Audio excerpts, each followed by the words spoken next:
going on, everybody? It's your boy, the Lo-Fi Horror Guy. Welcome to another episode of the Lo-Fi Horror Guys, growing on you live. Today, I'm going to have on the extra special, very, very cool Chelsea Stardust. I'm very, very excited for this episode here. She is the director of All That We Destroy, Satanic Panic. She has some really cool shorts that she had worked on with Crypt, I believe it was, that, you know, was just really, really cool stuff. Her introduction into directing. So we're going to dig into all that personal interests of hers as well, and you know, have some fun here. You know, try to enjoy our Sunday morning here and start it out right. Hi, Chelsea. How's it going? Hello, good. How are you? Very, very good. Thank you very much, first and foremost, for your time. This is super awesome. I'm very excited for this. Thank you for having me. Absolutely, absolutely. All right, so here on Growing On You Live, basically the breakdown. Initially, we have a couple of fun little icebreaker questions. The remainder of the interview is about you and your craft, the amazing movies and shorts that you've been involved with. And then I have one finale that I wrote especially for you. And I've kind of, you know, talked with you, and I apologize about some of the changes, but, Okay. I get a little OCD with this stuff, and I try to, you know, my brain starts thinking, I'm like, maybe I can change this a little bit and tweak this here and there. So appreciate your patience. Of course. Awesome.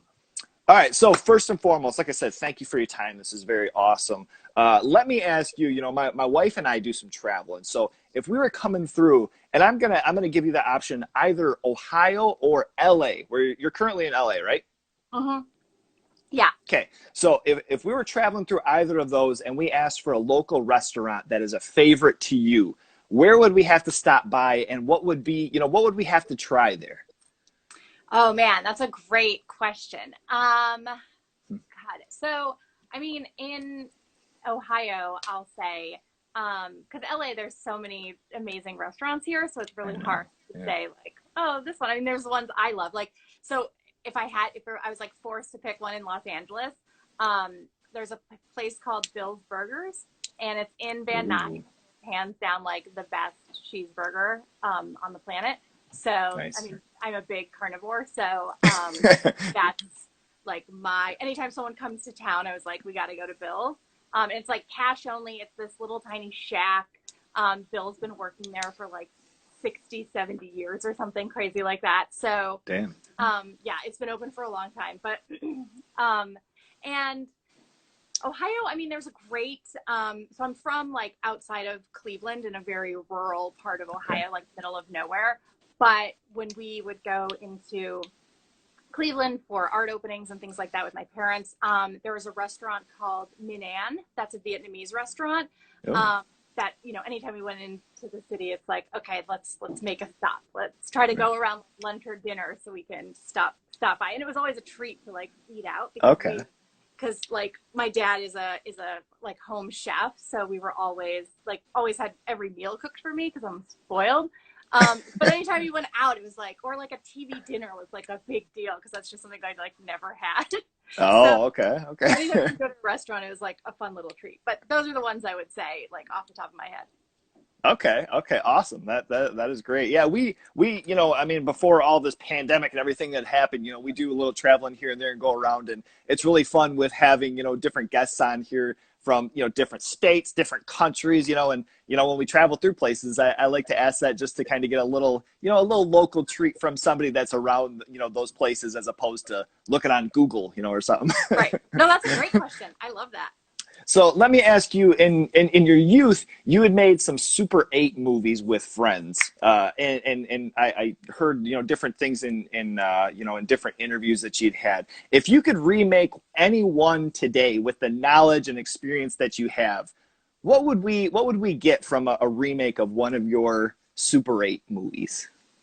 Oh, that's a great question. I made like kind of really strange ones because I was experimenting. So I was like writing on the film and dyeing it and things like that. But I made, it wasn't Super 8, it was 16 millimeter in college. Oh, okay. I did Super 8 in high school though. That's totally correct. Okay. in college, I did a music video, a zombie music video, and that's one that maybe I really want to direct music videos and just haven't had the opportunity yet. Oh, But that's probably one where maybe I'd want to give it another try now. Like what I could do, though. I mean, I still love it. And if you do a really deep dive on YouTube, you might be able to find it. So oh it shit. is out Okay. there. Wow. But it's kind of hard to find. I should put it on my Vimeo so it's like more accessible because it's fun. So, but Yeah. that's one Wow. that comes to mind. Nice. Nice. Okay. I love that. That's awesome. Oh, and that No, one of the so actors, I just saw one of the actors from it. Dan Foley popped on. Hi, oh, Dan. well, speak of the So devil, shit. funny. That's wild. So now you're talking about just your initial interest in horror. You know, your parents were a big, step and part in that, introducing you. What were some of your favorites early on that they introduced you to? Um, so I started out like, with in terms of like what made me gravitate towards horror. I love Halloween. Halloween's a big deal in my family. So my parents would show me like the Halloween cartoons like Charlie Brown and Legend of Sleepy Hollow and all the like Disney ones. Um, and then I started, fairly young still. I think maybe I was like 5 or 6, 7. My dad started showing me the Universal monster movies, and that was something we'd watch every October. My mom and my dad, we'd all sit on the living room floor and carve pumpkins. So like Dracula, the Wolfman, Bride of Frankenstein, the Creature, like those are like my favorites. Nice. But as I got older, also, they showed me Night of the Living Dead and Carrie and Poltergeist and The Exorcist and Halloween and Alien. Like my dad would tell me like, and my mom would talk about the first time they saw one of those in the theater. So it's like, oh yeah, when I saw Alien, it was so scary.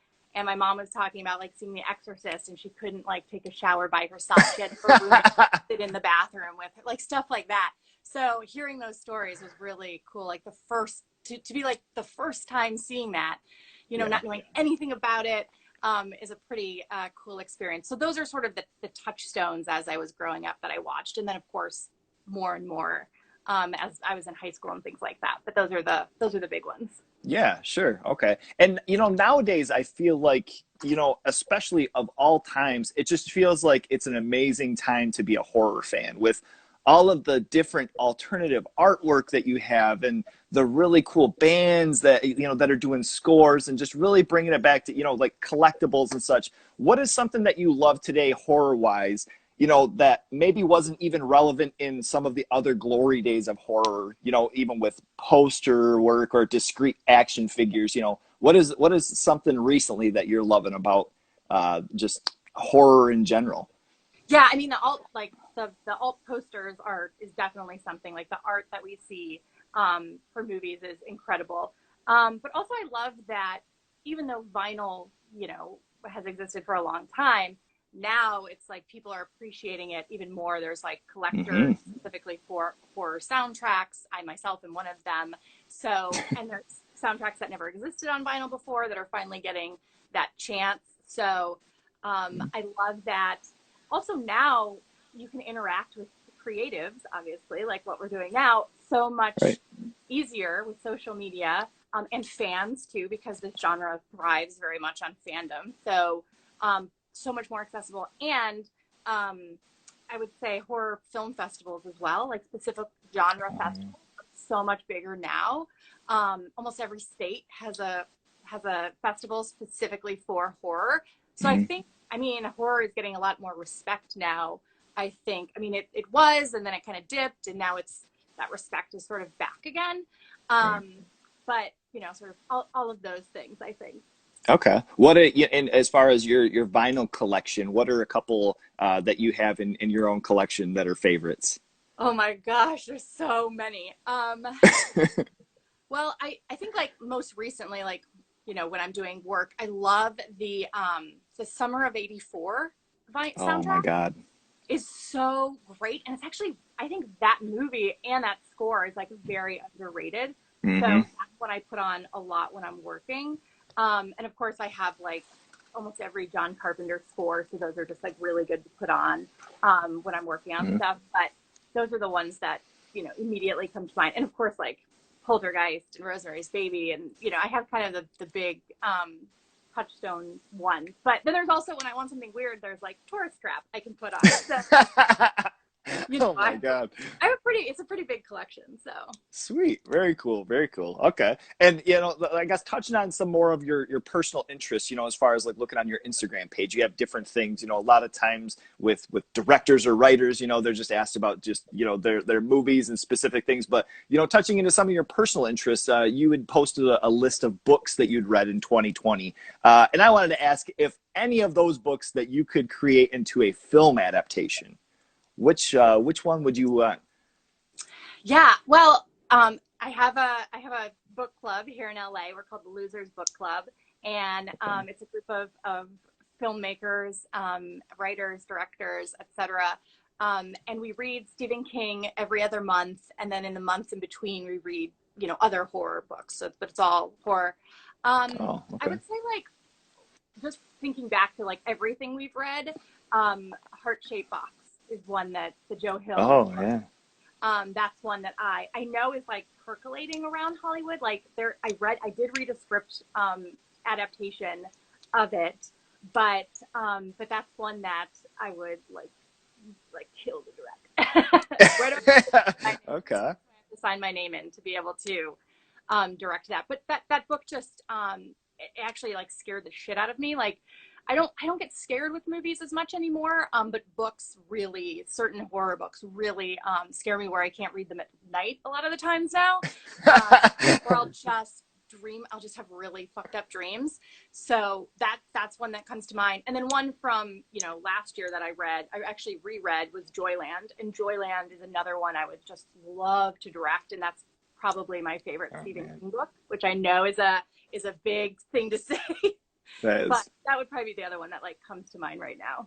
okay. Yeah, and I was going to specifically ask about that one. A couple of years ago, my wife had got it for me, and I hadn't even heard about it, but it was just one of those books where it was a little bit interesting. I wanted to ask, what initially drew you to picking that one up out of all of his stuff that he has?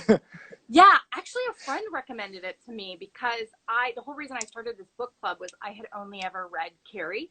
And Oh, so okay. this is crazy, as someone who directs horror films and loves horror films, and I had not read Stephen King, or much Stephen King. And I said, I want to fix that. So we started this book club like 5 years ago, basically.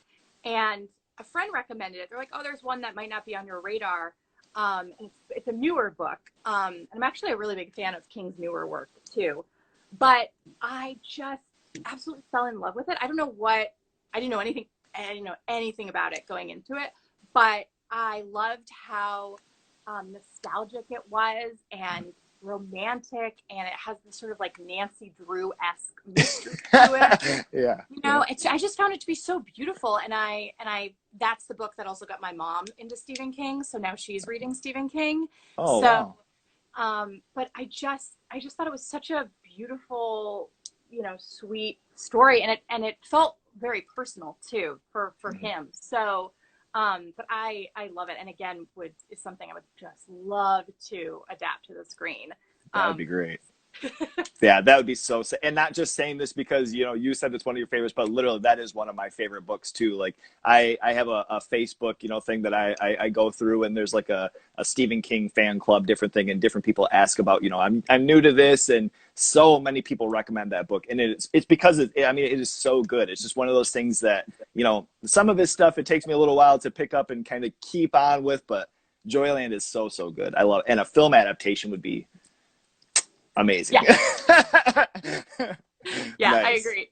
Nice. Okay. And so now, along with that, mentioning in different interviews, you've talked about your love for the goosebumps and scary stories to tell in the dark.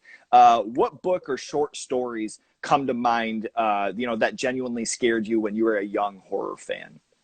Oh, I mean, scary stories, big time. I will say, like, I've read all three of them so much, but the third one, actually, Scary Stories 3, has Harold, the story about the scarecrow, that scared me the most of, like, all the Okay. stories. Harold and the bus stop and Bess, like, that book specifically seemed to have ones that scared me the most. And also, when I was, like, really little, I love the Bunnicula books. I found those kind of scared me because I grew up with a lot of pets, and I had bunnies, and I was like, oh no, what if my bunny turns into a vampire? But that's another one that's just such good gateway horror for kids, like having them read Bunnicula and Goosebumps, scary stories. Like the illustrations are a little intense, so maybe when they're a little bit older, or reading it to them.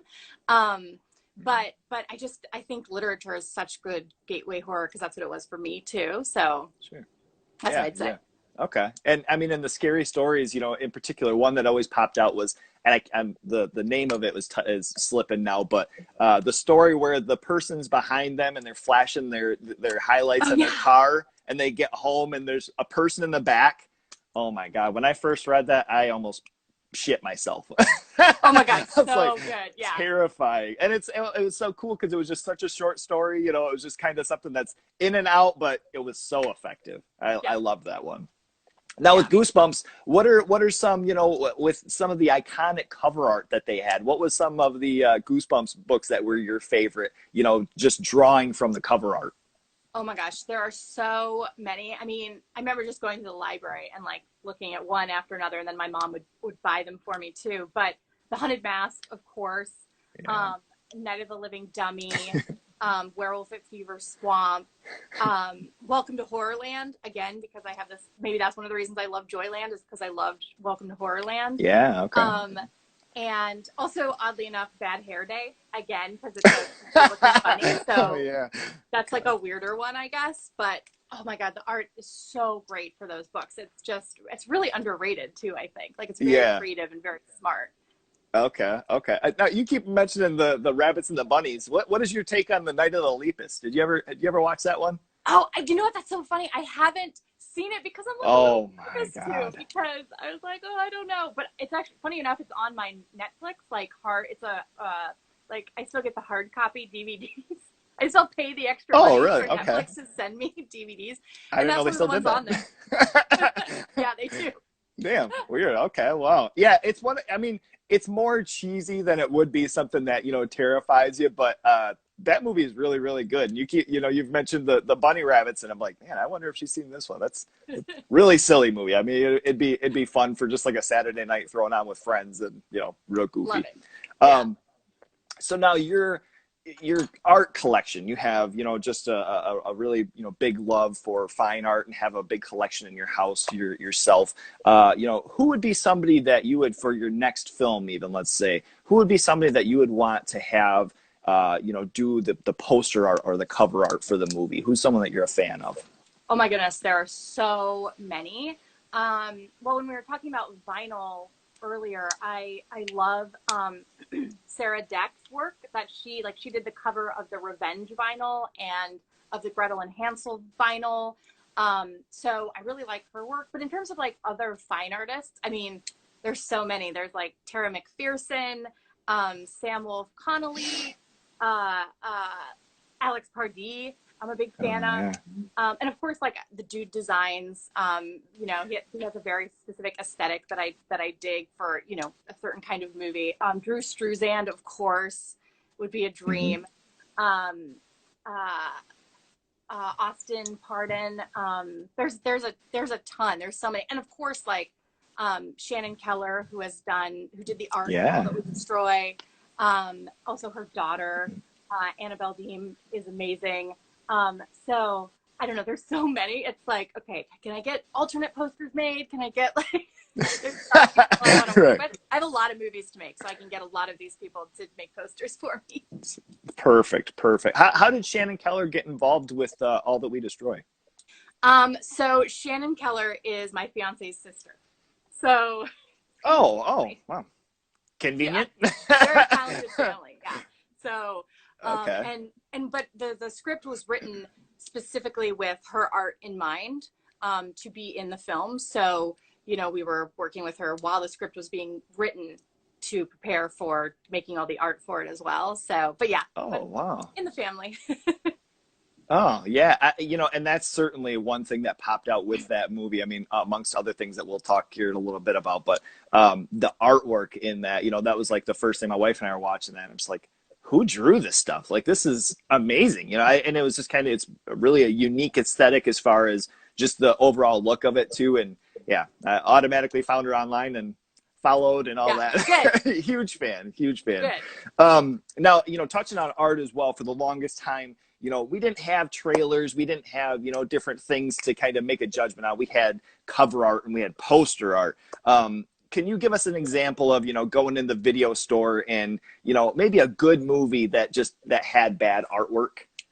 Yeah, I mean, this is a great question because I love, like, I loved going into the video store and picking up all the horror movies because some of the covers are just so incredible. Mm-hmm. That art is just so amazing. I wish it was used more now. It's not as much, which is a bummer. More indie films get to use it, but larger studio films really don't use that anymore, Yeah. which is unfortunate. But for me, I gotta say, like, there's a lot of movies in the mid and late 90s that use the same formulaic cover, and they're movies that I fucking love. Like, I Know What You Did Last Summer, and Yeah. Urban Legends, and even Craft does this, and Cruel Intentions, and like, I dig those movies, but the covers, I was like, they're so cookie cutter. Like, we're gonna put the cast on the front and then the title on here, and we're just gonna move around their position for different movies. Like, so that's one where I was like, oh, you could have done so much more with these, but the movies hold up, so that's what matters. Totally agree. It's funny because I just last night got the special edition that they did for the box set for I Know What You Did Last Summer. And it has like a, you know, like a special foil cover, like, you know, new artwork that they did for it. And it's just like, oh my God. And then I see the, you know, the cover art on the Blu-rays for the old ones. It's just like, what were they doing? You know? Yeah, But now on the opposite end of that, what is maybe a bad movie that had great cover art? I feel like I'm gonna get slaughtered for this. But, I know. I hate, you know, because I don't want to feel like it's like smashing on things, but I mean, I had plenty of Saturday nights where I was hanging out with friends and I'm like, oh man, this is going to be a great one for all of us to watch. And then you're like, this ruined my whole weekend. And then, like, some of that artwork, like, you'd want a poster of, but then the movie doesn't turn out to be so great. So Yeah. I will say, like, granted, there are hundreds of exceptions with the name I'm about to throw out, but I have to say there's a lot of the Charles Band movies that have amazing posters, and the movie is just not that great. Like, you know, everyone's entitled to their opinion. I am very well could be wrong in this opinion, but I'm not the biggest fan of Dolls, but Dolls has an incredible poster. Yeah. Also Puppet Master, not a huge fan of Puppet Master. But the poster is incredible. But I will say that, like, in terms of exceptions, Reanimator is an incredible poster. Tourist Trap is an incredible poster. So it's like, it's a balance, but like Doll Man, that movie's not good. So it's like, you know, but I get it. People have nostalgia with stuff. Like, Puppet Master is probably someone's gateway horror movie. So it's like, I get it if you love that. But those are like, especially Dolls, like that, so incredible, but not a movie I love. So, so Charles Band and also filmography is so huge that some of his stuff comes to mind. Yeah. Okay. And I do. It's funny. I mean, mentioning Puppet Master because there's been a couple of times where, you know, like my wife and I will go back and we'll revisit some movies from the 90s that we absolutely loved, and we watched that one and I'm like, boy, this is not what I remember whatsoever.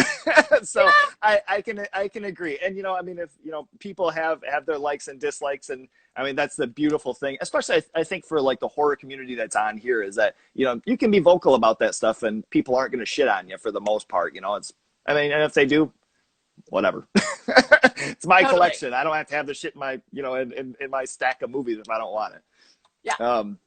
So now, your interest in all the horror movies that you've watched all over, over the years here. What are 3 scenes that have just forever been ingrained in your brain, whether just disgusting, uncomfortable, or just too scary to forget? I love this question.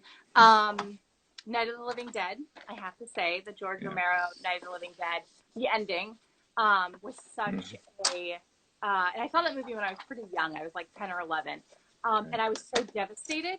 I was just such a gut punch. And I was like, well, but Ben is incredible. Like, Ben survived. He survived the night. Like, this is his chance to, like, get out of the house, like finally get out of the house and be safe. And it devastated me as a viewer. It absolutely destroyed me. And I remember like talking to my dad. I was like, no, Ben, he can't be dead. He can't. Like, I was so upset. I was so upset. And then of course we got into like we had a conversation about it. And but that's one that comes to mind.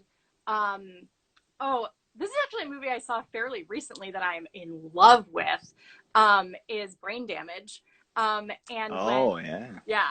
when Elmer like appears, when you see him for the first time and he speaks and it's Zacherle's voice, lost my mind. I turned to Sean, my partner, and I was like, I didn't know anything about that movie when I saw it, and I was like, this is incredible. I love with Elmer.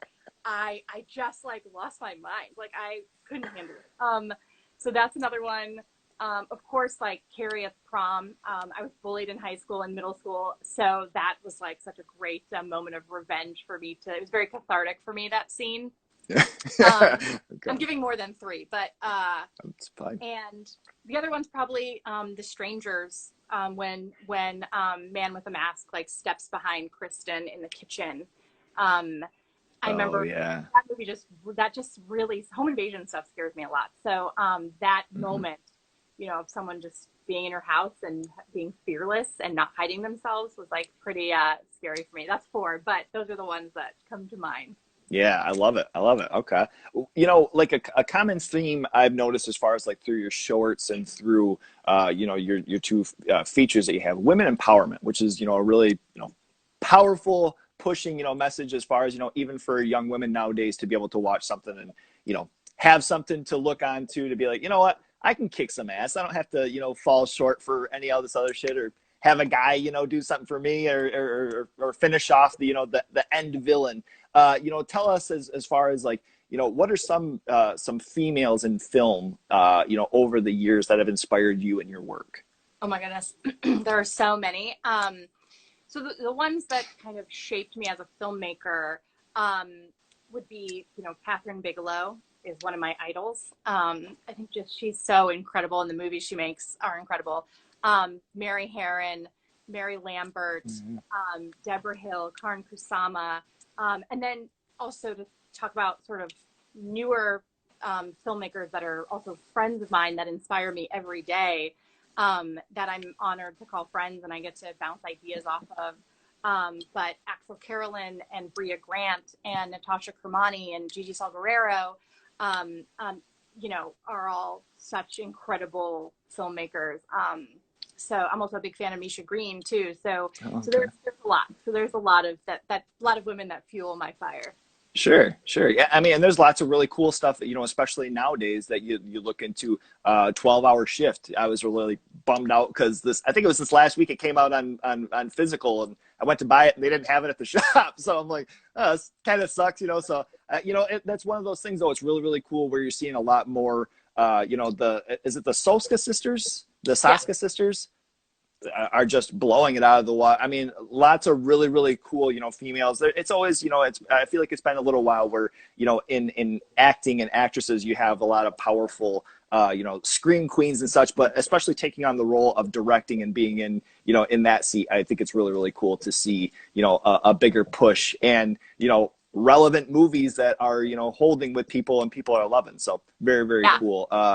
What are some, let's see here. What were some characters in horror films that were just favorites of yours that were females? May they be maybe even a small part or a scream queen? What were some that come to mind? Oh my gosh, there's so many. Jennifer and Needy from Jennifer's Body. Yes. Which are huge inspirations for Diablo Cody. Diablo Cody, yeah, and that's they were huge inspirations for Judy and Sam in Satanic Panic. So, okay. Jennifer Needy, Diane Freeling in Poltergeist, and then of course like Carrie White and Laurie Strode and Sally Hardesty and Ellen Ripley. There's so many incredible women in horror. So those are the ones that like come to mind. Sure. Okay. All right. Now with Satanic Panic, we're gonna, we'll start digging into that a little bit. But With ingredients like, good direction and pacing and writing and just, performance, I feel like they're always a knockout. It's one of my favorite subgenres for horror in general. Can you tell us about some performances where the actor's portrayal was even better than what was on script? That's a great question. I have to say, Mike Winfield, he plays Kareem, who's one of the pizza delivery guys. The the sort of speech he does about breaking into Mill Basin, that was almost entirely improv, and he's just first off, he's so funny, but that was something where he just casting him like completely elevated that role. And of course, like Jerry O'Connell has like a very complicated role to play in the movie, and he does a great job with it. Not everyone can handle that kind of role. Same thing with like, Jordan Ladd and Jeff Daniel Phillips. Like again, their characters don't necessarily have a lot to do, but they did so much with what they had. So that's another situation where they completely elevated those roles. And then of course, like my two leading ladies, Haley and Ruby. But yeah, that's like, the actors, just seeing them bring everything to life is just so amazing.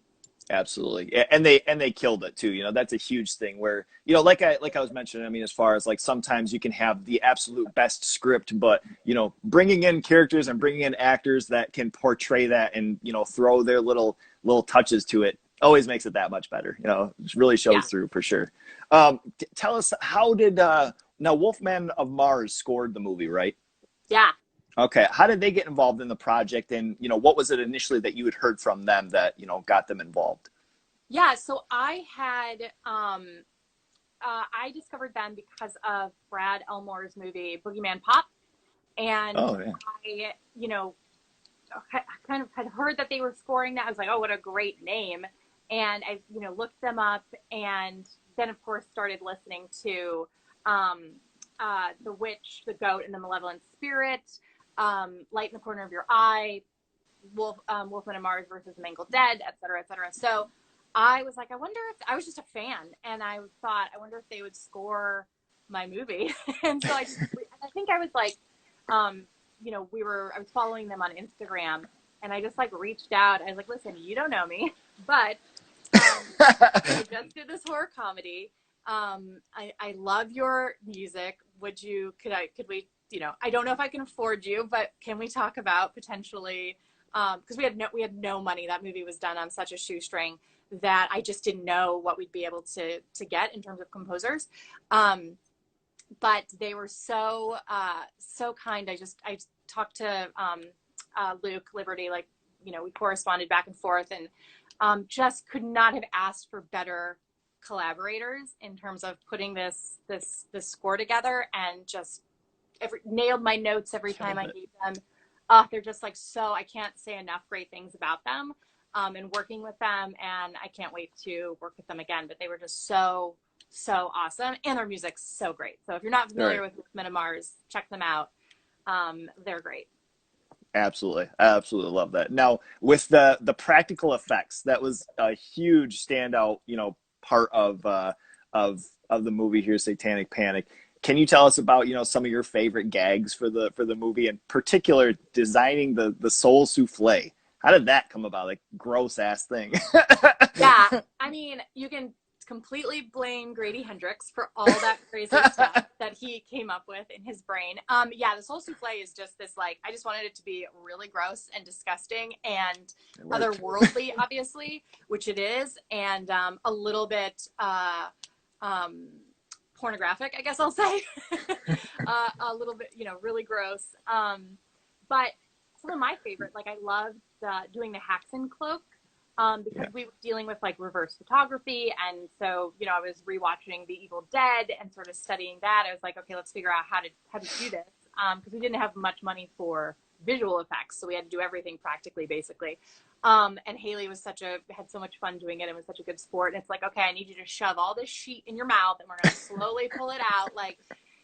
She was a champ. And also I love the tree in the forest, that sort of possessed tree that's very Wizard of Oz. that was another one that was like really fun. But yeah, the movie has tons of, we're really leaning into like the campy, culty, like 80s practical effects in that movie. Sure. Okay. Do you find, I mean, as a director, I guess I wanted to ask you as far as, sometimes the headache that goes into practical effects as opposed to, using CGI. At the end of the day, do you find it more gratifying, even though it might be a little bit more of a headache, utilizing practical as opposed to CG?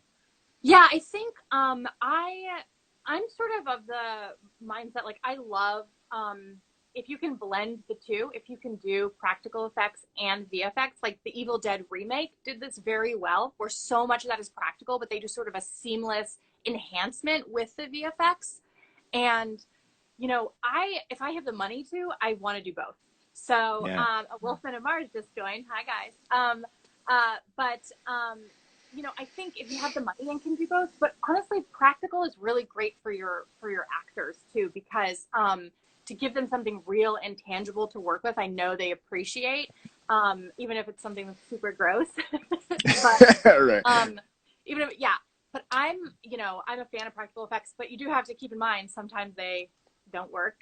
Sometimes there are issues that happen Malfunctions. Yeah. that I've experienced, and it's like, okay, we're holding for practical effects. But again, it's like it looks real because it is real. So that just helps so much. But if I have the budget to use both, I'm going to use both. Okay, nice, nice. And I just wanted to ask, just because I wonder that sometimes where, it's a huge kick right now as fans, we're really appreciative of the practical effects, but there's a lot of times where you see stuff in you're just thinking like, oh my God, that had to have taken so long and had, probably tons of malfunctions to get the damn thing to work. But, or thinking about like Jaws and having a damn shark in the ocean, it's like, that had to have been a headache.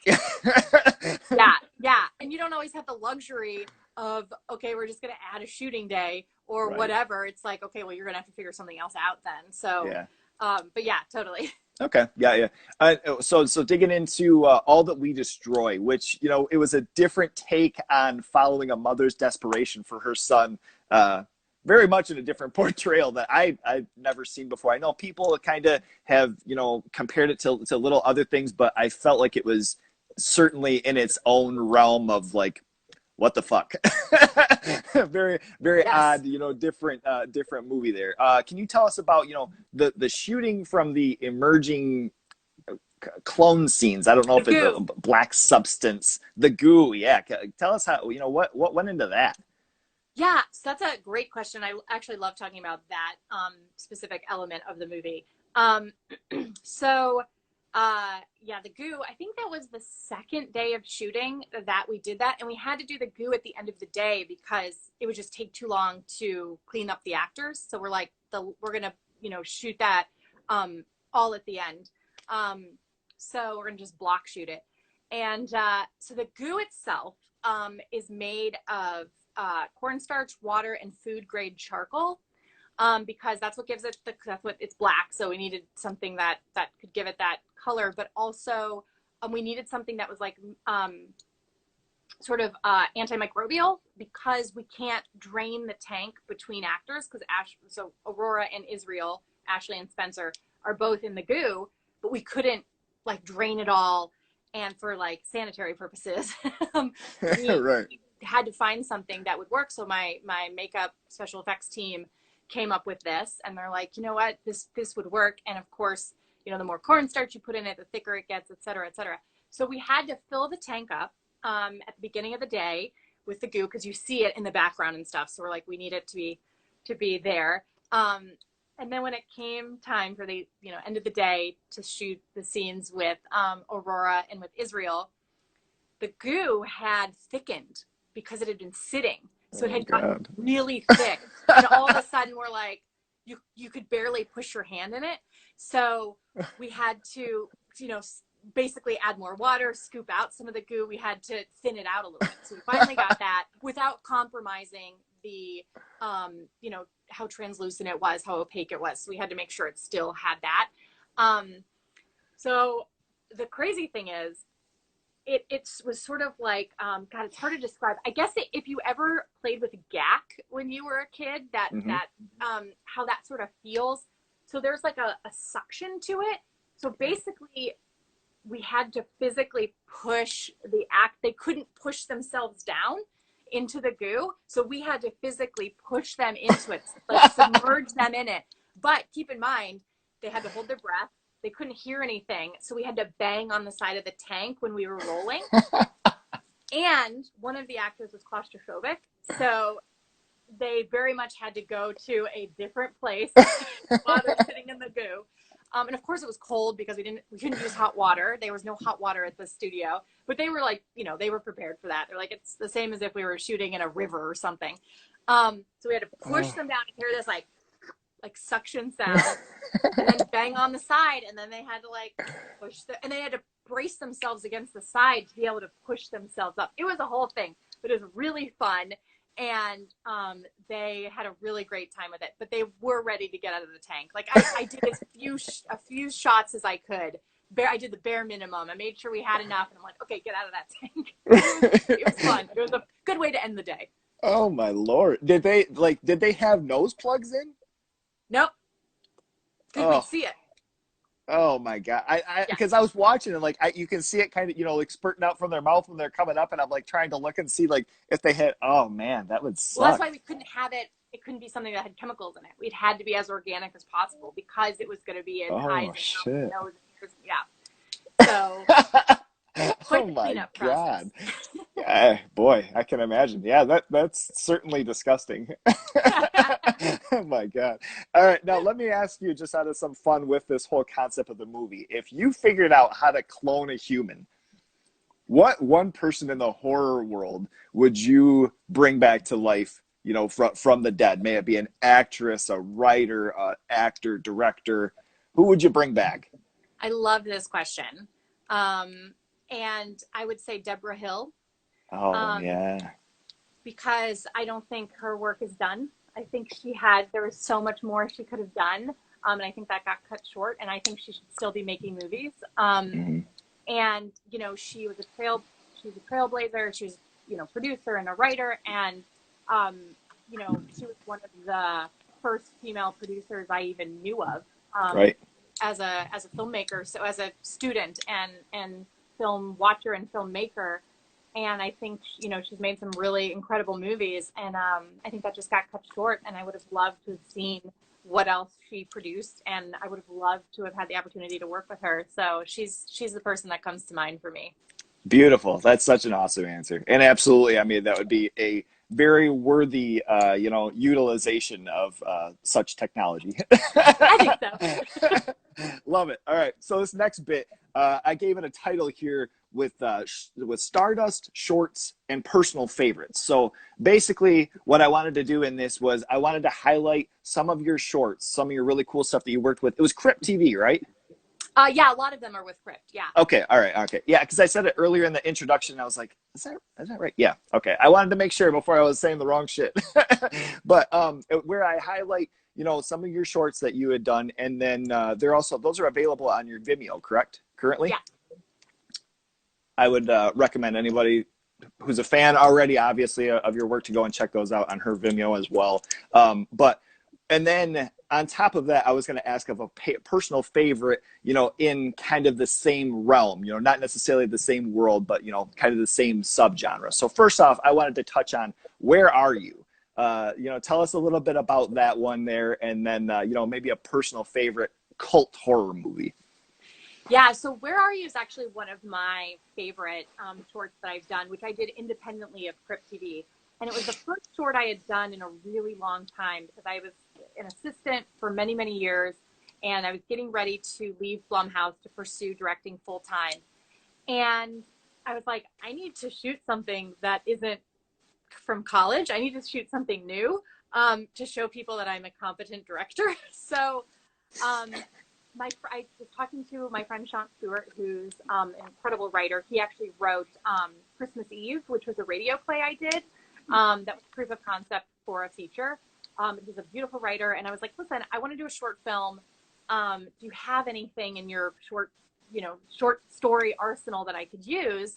knowing the things I like. You know, we're very good friends, so he knows me pretty well. And he said, you know, there is this one, but he's basically like, not everyone is going to get it. And so I was like, okay, well, pitch it to me. And then he's basically like, he said, it's The Great Pumpkin, Charlie Brown meets Jonestown. And I was like, yeah. So I was like, that's the one I want to make, because I think he sent me like 2 or 3. I said, that's the one I want. I just fell in love with it. And it was so fun to think, okay, what does the Peanuts gang look like live action, and, you know, 20 years after they were kids, basically. So it was such a fun short to make. Every short I've done, I did in one day. So all my short films I shot in one day. But did it for no money. I think I had like $200 or something. And, you know, shot it in one day, and it was so fun to do. But yeah, that's one I'm a big fan of making that film. And did you, sorry, what movie? A personal favorite cult horror movie. Yeah. Cult. So I don't even know what people qualify as a cult film anymore, but I would say, because so many things that were considered cult are now kind of mainstream in a way, but like my favorite cult movie is probably like Pink Flamingos, if you're talking like old school. But if you're talking horror, in the horror genre more specifically, I mean, Brain Damage, which we talked about, Rocky Horror Picture Show, Donnie Darko, like those kind of fall into that category, I think. But nice. There's so, like, cult films are incredible. There's so many. So yeah, right. Kind of hard to narrow it down there. Yeah, for sure. Yeah. All right, next, Project Hope, which is certainly one of my favorites. And again, you know, for shorts, I think, you know, just as much as I love feature lengths, I love shorts, and especially when you can watch it in just a couple of minutes and be enamored and, you know, want to wind back and be like, okay, let me watch this again. Like, what the hell is going on here? Project Hope fell under that. So tell us a little bit about that one, and maybe a favorite vampire movie. Yeah, so Project Hope was the second one I did with Crypt TV. I think, yeah. And so it's holiday horror, which I love. I very much want to direct a Christmas horror movie. And it was also the first project I did with my partner, Sean Keller, who also wrote All That We Destroy. But he wrote Project Hope for me, and that's the first thing we collaborated on. Awesome. So it has a very like special place in my heart.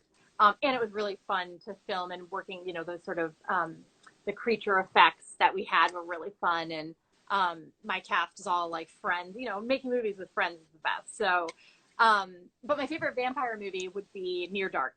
So, ooh, nice. Yeah. So okay. I actually did a podcast for Fright School, an episode for them that was all about Near Dark. Like, we just dedicated a day to talking about Near Dark. Nice. So, that rules. That's not one that I hear a whole lot. You know, a lot of times it's, you know, you have the Lost Boys, and, you know, some of the other, you know, more, oh, I think I lost you. Sorry. Yeah, Near Dark. Very good one. Very good choice. I like that. Next up, I had Marco Polo. Tell us about this one. I think this one was my favorite out of all of them, and, you know, possibly a favorite creature movie. Yeah, Marco Polo was really fun to shoot. Again, another one where we did it in a night, so you're racing against the sun coming up. And that one was written by Emily Higgins, who's a writer-director that I love and adore. And she's also a close friend. And it was I really wanted to collaborate with her. And I was like, will you write this for me? Here's what I kind of want it to be. And, you know, of course she was like, and, you know, anything for you. She's the best. So, that one, I mean, you know, we were shooting that. It was really fun to shoot, but I will say that, like, you know, we're shooting in a swimming pool. So my DP is in like a wetsuit, and he's got the camera all bagged up.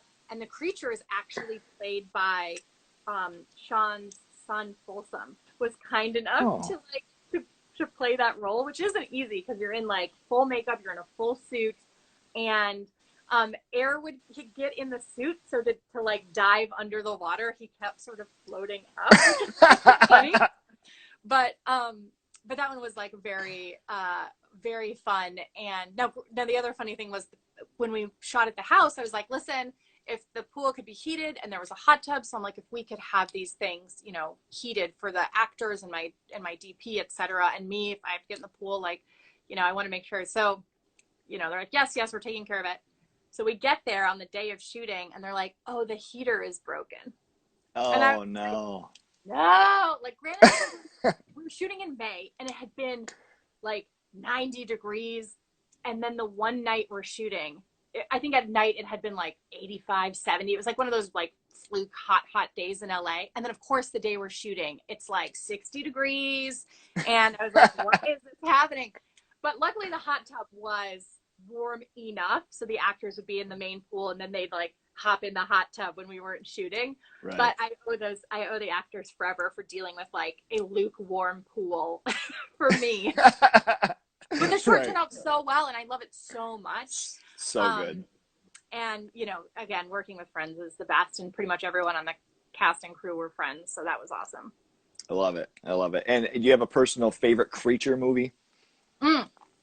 Yeah, the creature movie. I mean, I have to say, like, John Carpenter's The Thing is one that comes to mind. But the two creature movies, like this question, I thought of the ones that immediately came to mind were The Thing and The Blob, which kind of, oddly enough, are both like remakes of 50s movies that are also both like cosmic horror.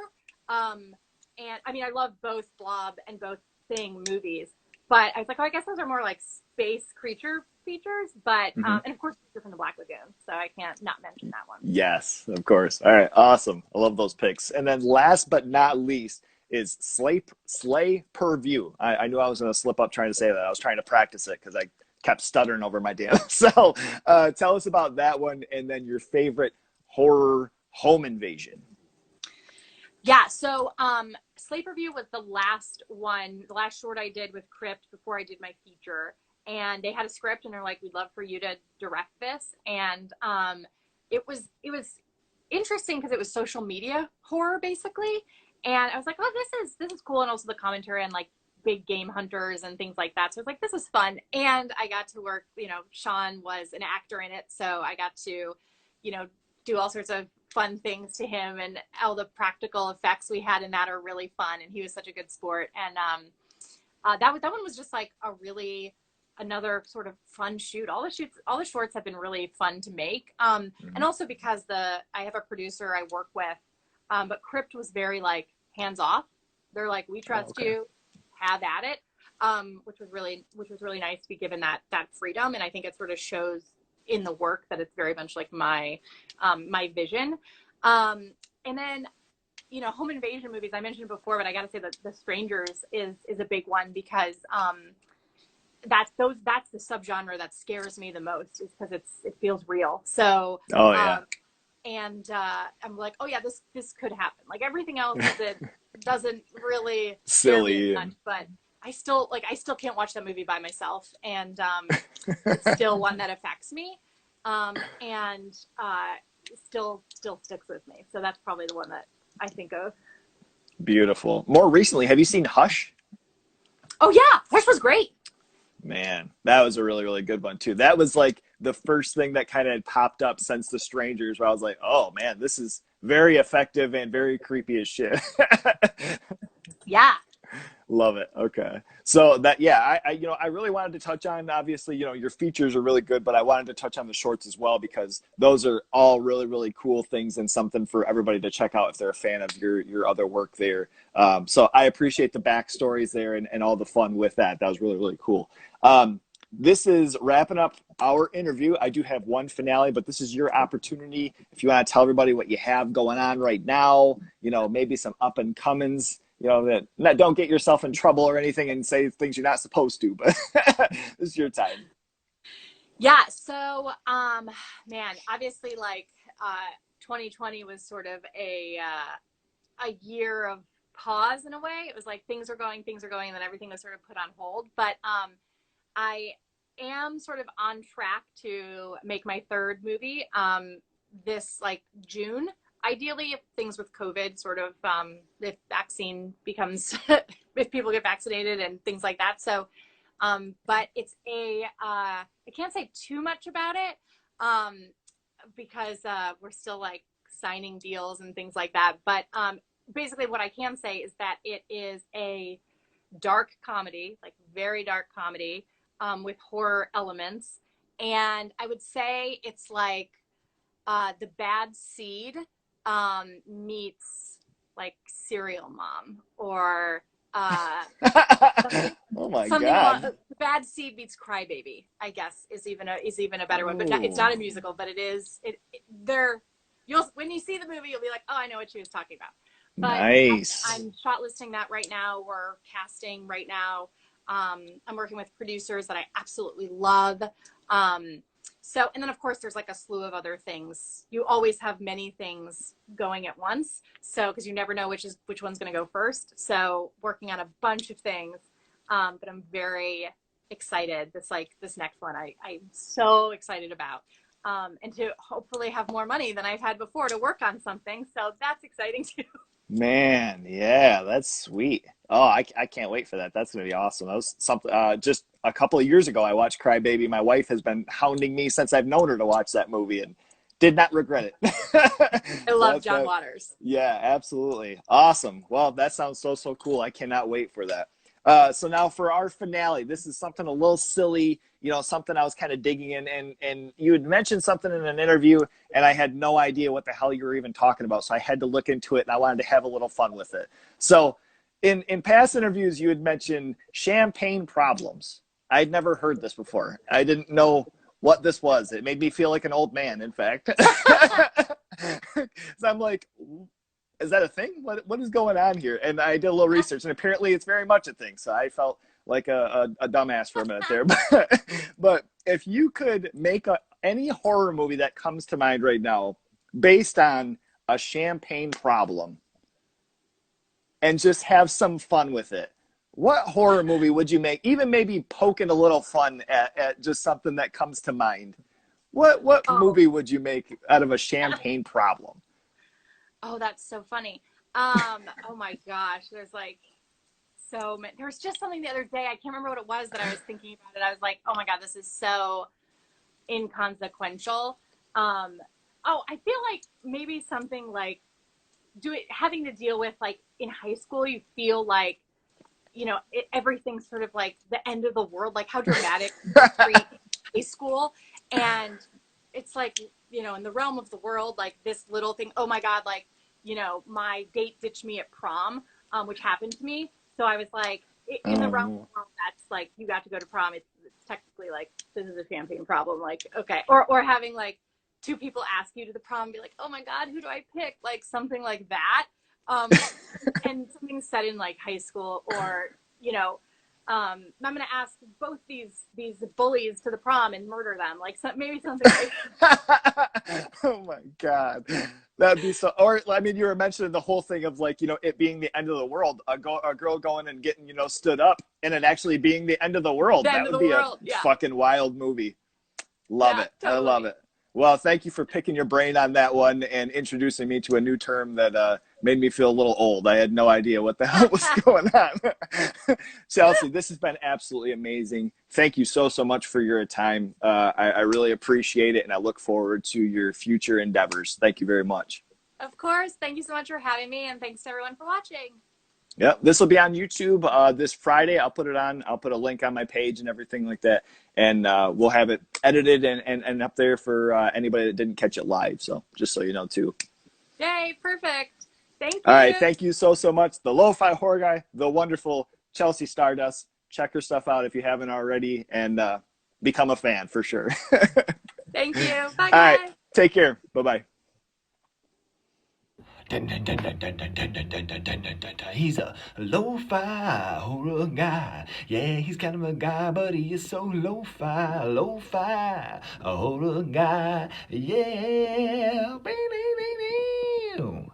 Lo-fi horror guy has been recorded in front of a live studio audience.